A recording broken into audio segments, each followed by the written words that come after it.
ബഹ്റൈനിലെ സ്വാതന്ത്ര്യദിനാഘോഷ പരിപാടികളുടെ ഔദ്യോഗികമായ ചടങ്ങുകൾ ഇന്ത്യൻ എംബസിയുടെ കാർമ്മികത്വത്തിൽ ഇന്ത്യൻ ക്ലബ്ബിലാണ് നടന്നത്. രാവിലെ 8 മണിക്ക് അംബാസഡർ ഡോക്ടർ കെ മോഹൻകുമാർ പതാക ഉയർത്തി. വർണ്ണശബളമായ ആഘോഷ പരിപാടികളിൽ സാമൂഹിക സാംസ്കാരിക രംഗങ്ങളിലെ പ്രമുഖർ പങ്കെടുത്തു.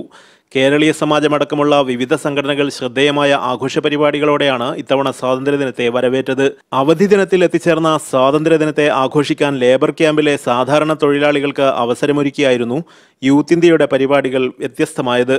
മാതൃരാജ്യത്തോടുള്ള സ്നേഹവും ആദരവും പ്രകടമാക്കി സ്വാതന്ത്ര്യദിനത്തിന്റെയും ഒഴിവുദിനത്തിന്റെയും ആഹ്ലാദപൂർണമായ അനുഭവമായാണ് ചാപ്പോ കമ്പനിയിലെ തൊഴിലാളികൾ ഇതിനെ സ്വീകരിച്ചത്. ഇന്ത്യയുടെ വിവിധ ഭാഗങ്ങളിൽ നിന്നുള്ള 1000-ഓളം തൊഴിലാളികളുടെ സദസ്സിൽ ദേശഭക്തി ഗാനങ്ങൾ പാടിയും തങ്ങളുടെ സർഗസിദ്ധികൾ പ്രകടമാക്കിയും സമുചിതമായി സ്വാതന്ത്ര്യദിനത്തിന്റെ സന്തോഷത്തെ തൊഴിലാളികൾ പങ്കുവച്ചു.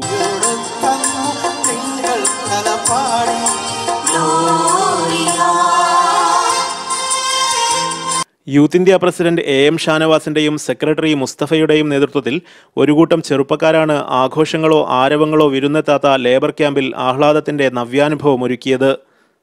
ബഹ്റൈനിൽ തൊഴിലാളികളും ആവേശത്തോടുകൂടിയാണ് സ്വാതന്ത്ര്യദിനം ആഘോഷിച്ചത്. ചാപ്പോ കമ്പനിയുടെ ലേബർ ക്യാമ്പിൽ നിന്നും സിറാജ് പള്ളിക്കര, മീഡിയ 1.